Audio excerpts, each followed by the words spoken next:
تو آج ہم ایک بہت ہی دلچسپ کتاب پر بات کرنے والے ہیں، ڈیرن ہارڈی کی دی کمپاؤنڈ ایفیکٹ۔ جی، یہ کتاب اس خیال پر مبنی ہے کہ چھوٹے چھوٹے مستقل قدم وقت کے ساتھ مل کر کتنے بڑے نتائج دے سکتے ہیں۔ بالکل، اور آج کل جو یہ جلدی سے کامیابی کا دور ہے نا، اس کی یہ بالکل الٹ بات کرتی ہے۔ صحیح کہا، یہ اصل میں محنت، صبر اور اچھی عادتوں کی اہمیت بتاتی ہے۔ تو آج ہم اس کے جو اہم نکات ہیں ان کو ذرا گہرائی میں سمجھنے کی کوشش کرتے ہیں۔ ٹھیک ہے، تو سب سے پہلے یہ کمپاؤنڈ ایفیکٹ کا جو بنیادی اصول ہے اس پر بات کرتے ہیں۔ کتاب کہتی ہے کامیابی کوئی ایک دن کا کھیل نہیں۔ جی نہیں، بالکل نہیں۔ یہ تو وہ روزمرہ کے چھوٹے بظاہر غیر اہم سے لگنے والے فیصلوں کا نتیجہ ہوتی ہے جو آہستہ آہستہ جمع ہوتے ہیں۔ جیسے وہ مثال دیتے ہیں وہ پینی والی۔ ہاں، وہ میجک پینی والی مثال بہت زبردست ہے کہ آپ کو آج $3 ملین چاہیے یا ایک ایسی پینی جو 31 دن تک روز ڈبل ہوتی جائے۔ تو سننے میں تو $3 ملین فوراً اچھے لگتے ہیں۔ بالکل، لیکن اگر آپ حساب لگائیں تو وہ ایک پینی 31ویں دن تک وہ $10 ملین سے بھی زیادہ بن جاتی ہے۔ اوہ!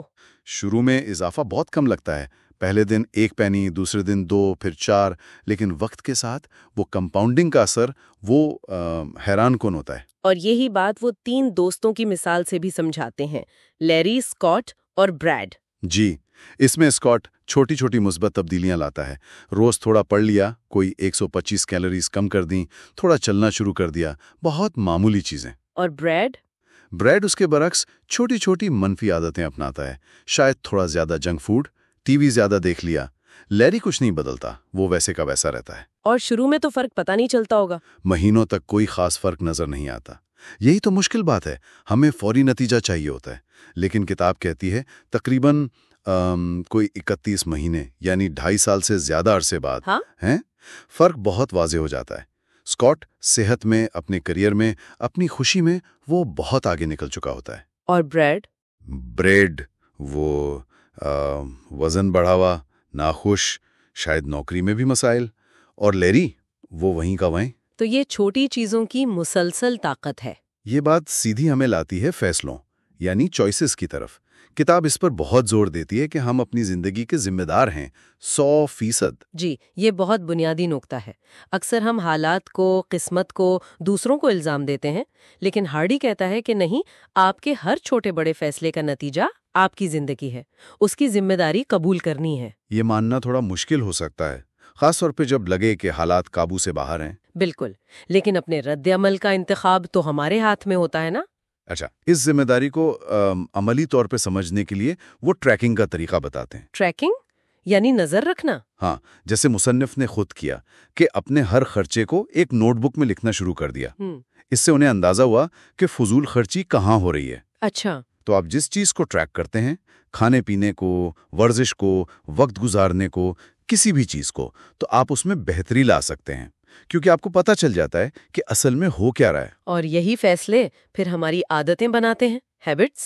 جی، اور ہم سب اپنی عادتوں کے غلام ہیں۔ کہتے ہیں نا کہ تقریباً 95% جو ہم کرتے ہیں وہ سوچ سمجھ کر نہیں بلکہ عادت کے تحت کرتے ہیں۔ تو مسئلہ یہ ہے کہ بری عادتیں تو وہ بڑے آرام سے بن جاتی ہیں اور نقصان پہنچاتی رہتی ہیں۔ ہاں، آہستہ آہستہ، پتہ بھی نہیں چلتا۔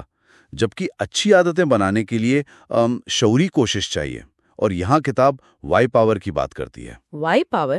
ول پاور کی جگہ؟ جی، صرف مرضی کی طاقت کافی نہیں ہے، آپ کے پاس ایک بہت مضبوط کیوں ہونا چاہیے، ایک وجہ کہ آپ یہ تبدیلی کیوں لانا چاہتے ہیں۔ مقصد جتنا بڑا اور جذباتی ہوگا، عادت اپنانا اتنا ہی آسان ہوگا۔ اور بری عادتوں سے جان چھڑانے کے لیے ان کے ٹریگرز کو پہچاننا ضروری ہے، یعنی وہ کیا چیز ہے جو آپ کو وہ عادت کرنے پر اکساتی ہے، پھر یا تو اس ٹریگر کو ختم کریں یا اس کی جگہ کوئی اچھی عادت ڈال لیں۔ ٹھیک، تو جب آپ مستقل مزاجی سے اچھی عادتوں پر چلتے ہیں تو پھر کیا ہوتا ہے؟ پھر آتی ہے بگ مو یعنی مومنٹم، رفتار۔ شروع میں بہت زیادہ محنت لگتی ہے۔ کتاب میں مثال ہے جیسے راکٹ لانچ ہوتا ہے، شروع میں سب سے زیادہ فیول لگتا ہے، یا وہ پرانے زمانے کا ہینڈ پمپ۔ ہاں، پانی والا پمپ جسے شروع میں بہت چلانا پڑتا ہے۔ بالکل، بہت زور لگانا پڑتا ہے، تب جا کر پانی اوپر آتا ہے۔